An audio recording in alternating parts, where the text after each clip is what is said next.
Louis एल्हे, जो कि एक मनोवैज्ञानिक की तरह हीलिंग के कार्य से जुड़ी रही हैं, अंतर्राष्ट्रीय स्तर पर ख्याति प्राप्त मोटिवेशनल गुरु हैं और इन्होंने अनेकों पुस्तकें लिखी हैं।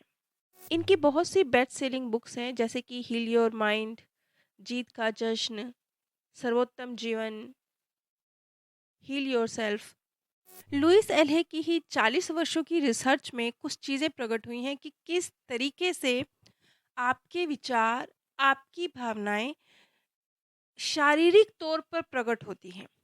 अब ये चीज़ तो आप भी मानेंगे कि कई बार जब आप बहुत अपने अंदर हिम्मत भर लेते हैं और कंटिन्यूअसली किसी काम को करते रहते हैं, तो आपको अपने अंदर शक्ति का एहसास होता है। इस चीज़ को समझना हो तो आप बहुत बहुत ही एकदम साधारण शब्दों में अगर कहा जाए, तो आप ऐसे समझ सकते हैं कि आप बिल्कुल अगर चलते-फिरते नहीं हैं, तो आप ये मानेंगे कि मेरी टाँगें कमज़ोर हैं, मेरे ना टाँगों में जान नहीं है, मैं ना ज़्यादा चल नहीं पाता, मैं दौड़ नहीं सकता, आप ये कहेंगे। लेकिन अगर आप हिम्मत करते हैं और कंटिन्यूअसली 15 दिन, 1 महीना, 2 महीना, मन है या मन नहीं है, उसकी परवाह करते बिना सैर पर जाना शुरू कर देते हैं, तो 2, 3, 4 महीने बाद आप देखेंगे कि वही आप हैं, लेकिन पहले जो व्यक्ति कहता था कि मैं चल नहीं सकता, मैं 4 कदम भी चल नहीं सकता, वो 4-4 मील की सैर कर रहा होगा। इसके लिए शारीरिक तौर पर तो कुछ नहीं हुआ है, मानसिक तौर पर हुआ है। शरीर आपके पास पहले भी यही था, लेकिन शरीर को आदत नहीं डाली गई थी। इसी तरह से लुइस एहले की रिसर्च में ये निकल के आया कि बहुत सारी बीमारियां जो शारीरिक तौर पर नहीं होंगी, अगर आपका जो थॉट प्रोसेस है वो सही होगा, क्योंकि वो डेवलप ही इसलिए होती हैं क्योंकि आपका थॉट प्रोसेस सही नहीं है। कम शब्दों में सीधा विषय पर आते हुए, जैसे कि यदि आप अपने शरीर में कहीं दर्द महसूस करते हैं, तो इसके पीछे जो आपको सुनने में बहुत अजीब लगेगा, लेकिन इसके पीछे एक कारण ये भी हो सकता है कि आपके अंदर प्रेम की चाह है। कोई पास बैठे, कोई बाहों में भरे, कोई हाथ पे हाथ रखे, इस तरह की चाह आपके अंदर है और ये चाह आपको पूरी नहीं हो पा रही बाहरी तौर पर, तो आप दर्द महसूस कर रहे हैं। लेकिन हमें तो खुद को खुद हील करना है ना।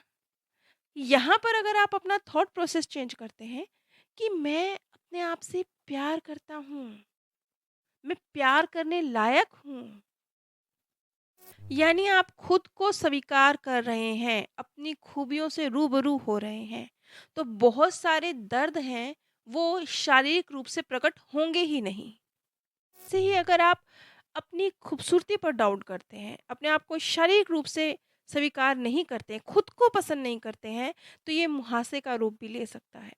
लेकिन अगर आप अपने विचार को बदलते हैं और मैं एक बेहद सुंदर आंतरिक तौर पर, बाहरी तौर पर सुंदर आत्मा हूँ, मेरे अंदर दिव्य शक्तियाँ हैं, मैं जैसा हूँ, जहाँ हूँ, परफेक्ट हूँ और प्रेम के लायक हूँ। अगर आप अपने आप से प्रेम करने की भावना, एक ऐसी भावना अपने अंदर डेवलप कर लेते हैं, तो ये आपके अंदर इस तरह के हार्मोन्स पैदा करती है कि मुहासे जैसी चीज़ आएगी ही नहीं आपके जीवन में। क्योंकि ये जो गलत पैटर्न है सोचने का, वो भी तो ऊर्जा क्रिएट कर रहा है ना। जैसे हम कहते हैं हमारे हर विचार में ऊर्जा है, तो ठीक है, आपके हर विचार में ऊर्जा है, वो बाहर तो बाद में जा रही है, पहले तो आपके शरीर में है ना। विचार आपने अपने मन में क्रिएट किया, तो वो ऊर्जा पहले कहाँ है? आपके शरीर में है। तो असर कहाँ पहले पड़ेगा? आपके शरीर पर पड़ेगा।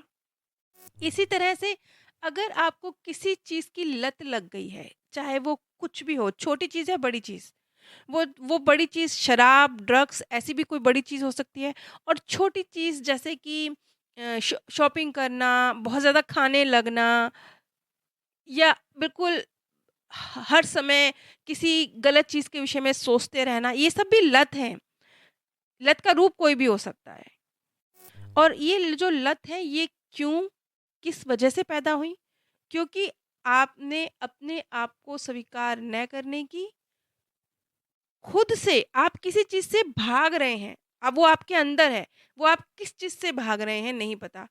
उसको आपको खुद खंगालना होगा कि आप ऐसी कौन-सी भावना है, कौन-सी चीज़ है जिससे दूर भागने के लिए लत का सहारा ले रहे हैं। एक अगर साधारण से उदाहरण से ये बात समझनी हो, तो मान लीजिए किसी बच्चे को पढ़ाई के लिए कहा जा रहा है, वो पढ़ना नहीं चाहता, तो वो जानबूझ के ज़्यादा खाने लगेगा, स्लो खाने लगेगा, क्योंकि उसे पता है कि जब मैं खाता हूँ ना तब मुझे कोई नहीं कहता पढ़ने के लिए। जब मैं खाना-पीना छोड़ के टीवी चला के बैठ जाता हूँ ना तब मुझे कहते हैं पढ़ने के लिए। तो वो जान-जान के अपने अंदर एक ऐसी हैबिट डेवलप करेगा कि वो धीरे-धीरे खा रहा है, थोड़ी-थोड़ी देर में खा रहा है। वो किस लिए ये लत अपने अंदर पैदा क ये लत ही है, खाना भी तो एक लत है ना अगर वो गलत तरीके से हो रहा है तो। वो लत अपने अंदर ये क्यों डेवलप कर रहा है? क्योंकि वो पढ़ाई से भागना चाह रहा है। ये तो मैं एक बहुत छोटे से सामान्य से स्तर पर एक एग्जाम्पल देकर बात को क्लियर करने की कोशिश कर रही हूँ। अन्यथा आप देखिए कि आपके अंदर जो भी लत है, वो ऐसी कौन-सी चीज़ है जिससे आप भाग रहे हैं?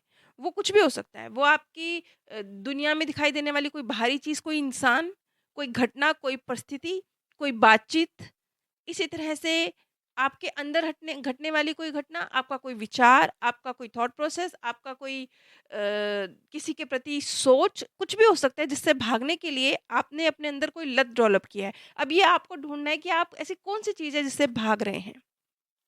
उस चीज़ से भागना छोड़िए, उसे स्वीकार कीजिए, सही तरीके से हैंडल कीजिए। जब आप ऐसा करेंगे तो आपकी लत में धीरे-धीरे जो भी आपको जिस भी चीज़ की लत पड़ती जा रही है, उसमें कमी आनी शुरू हो जाएगी। बहुत सारे लोगों को बोलने में दिक्कत आती है, ख़ास तौर पे बच्चों को। ये दिक्कत क्यों होती है? इसके पीछे भी बहुत गहरी वजह हो सकती हैं, जैसे कि यदि परिवार में बहुत ज़्यादा झगड़े रहते हैं, बच्चे की तरफ ध्यान नहीं दिया जाता, उसकी आवाज़ को कोई नहीं सुनता, या बच्चे की आवाज़ को दबाया जाता है, "तू बेवकूफ़ है, तुझे कुछ नहीं आता, साइड में बैठ जा।" इस तरीके से बच्चे के साथ ट्रीट किया जाता है। उसे अनवांटेड सा फ़ील कराया जाता है कि भैया ठीक है, ये मतलब जैसे कोई फ़ालतू चीज़ होती है ना, जिसकी ज़रूरत नहीं है घर में। इस तरीके से बच्चे को एहसास कराया जाता है। जब इस तरह की फीलिंग्स से कोई बच्चा गुज़रता है तो उसे बोलने में दिक्कत आ सकती है, या गले में दर्द जैसी कोई प्रॉब्लम आ सकती है। क्योंकि वो बच्चा खुद को गैर ज़रूरी फ़ालतू चीज़ में महसूस कर रहा है। उसकी उसकी बोलने की अहमियत नहीं है, या फिर वो बोलता है तो उसे सुनने वाला कोई नहीं है। अगर उस बच्चे को ये सिखाया जाए कि तू महत्वपूर्ण है, या बच्चा अगर वो बच्चा इतना समझदार है, खुद वो इन चीज़ों को समझ रहा है, तो वो अपने आप को ये फ़ील कराए कि मैं महत्वपूर्ण हूँ। परमात्मा ने इस दुनिया में किसी भी ऐसे इंसान को जन्म ही नहीं दिया जो महत्वहीन हो, कुछ भी महत्वहीन नहीं है, अगर कुदरत ने उसे गढ़ा है। मेरे विचार भी अहमियत रखते हैं। ऐसे बहुत सारे लोग हैं जिन्हें मेरे शब्दों से राहत मिलती है, जिन्हें मेरी गाइडेंस की ज़रूरत है। मेरे ऐसे बहुत सारे दोस्त हैं जो मुझे सुनना चाहते हैं। इस तरह की एक भावना अगर वो बच्चा अपने अंदर डेवलप कर लेता है, तो गले से संबंधित जो परेशानियाँ हैं, उनमें उसे बहुत राहत मिलेगी, या शायद वो गायब ही हो जाएँगी। क्योंकि वो पैदा ही इस वजह से हो रही हैं कि बच्चे को उसका जो कॉन्फिडेंस है उसे लो किया जा रहा है, उसे तू महत्वहीन है ये बताया जा रहा है। अच्छा चलिए ये तो बच्चा है, बहुत सारे बड़ों के साथ भी प्रॉब्लम्स इसीलिए क्रिएट होती हैं, क्योंकि उन्हें इस बात का एहसास कराया जाता है कि वो महत्वहीन हैं, उनकी कोई आवश्यकता नहीं है। अच्छा, इस चीज़ को थोड़ा अलग अंदाज में भी समझ सकते हैं, अलग तरीके से। जैसे कि कई बार बुज़ुर्ग लोग, बहुत बुज़ुर्ग, सबके साथ ये बात लागू नहीं होती, लेकिन बुजुर्ग व्यक्ति बेवजह खाँसता है, या उसे सिर में दर्द नहीं है, लेकिन सिर में दर्द है, सिर में पट्टी बांध के लेटा हुआ है, हल्के-हल्के दर्द की हर वक़्त हरकत शिकायत करता है। मेरी तबीयत ठीक नहीं है, बार-बार मुझे डॉक्टर की ज़रूरत है, की शिकायत करता है। वो जो बुजुर्ग है, वो अपनी जगह पे सही है, हो सकता है उसे दर्द हो रहा हो, लेकिन उसके एक पीछे ये भावना भी हो सकती है कि जो परिवार के सदस्य हैं, वो उसको समय नहीं दे रहे हैं। वो उस वो उसको घर में उसका स्थान नहीं है, ये उसे महसूस करा रहे हैं, उसकी ज़रूरत नहीं है, ये उसे महसूस करा रहे हैं, या फिर शायद परिवार वाले नहीं करवा रहे, वो खुद ही कर रहा है। वो खुद ही अपने अंदर ये भाव डेवलप कर रहा है।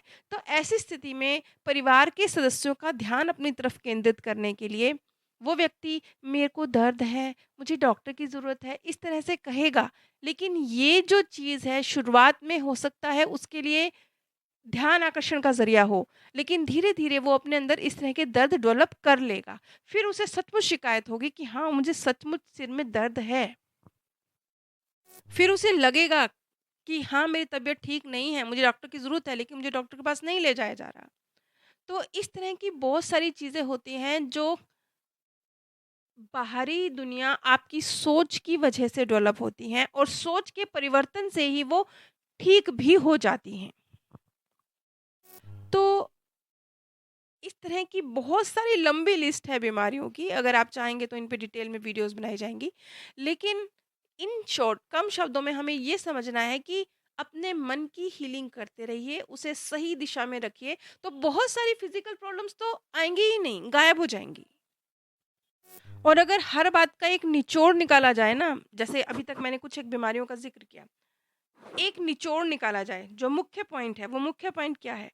मुख्य पॉइंट है अपने आप से प्रेम करना। इस बात को समझना कि अगर ये भगवान ने, कुदरत ने आपको इस धरती पर भेजा है, तो आप महत्वपूर्ण हैं। ये कुदरत किसी भी फ़ज़ूल चीज़ का निर्माण नहीं करती। नीचे डिस्क्रिप्शन बॉक्स में मैंने आप सभी के साथ अपने सेकंड चैनल का लिंक शेयर किया है। इन दोनों चैनल्स पर ही मृत्यु के बाद की दुनिया के संबंध में जो लोगों के सत्य अनुभव हैं, उनके आधार पर जानकारी प्रस्तुत की जाती है। आप सभी पर परमात्म सौंदर्य, प्रेम और आनंद सदैव बरसता रहे। आप सभी दिव्य परम धाम में स्थान प्राप्त करें। लुइस एल्हे, जो कि एक मनोवैज्ञानिक की तरह हीलिंग के कार्य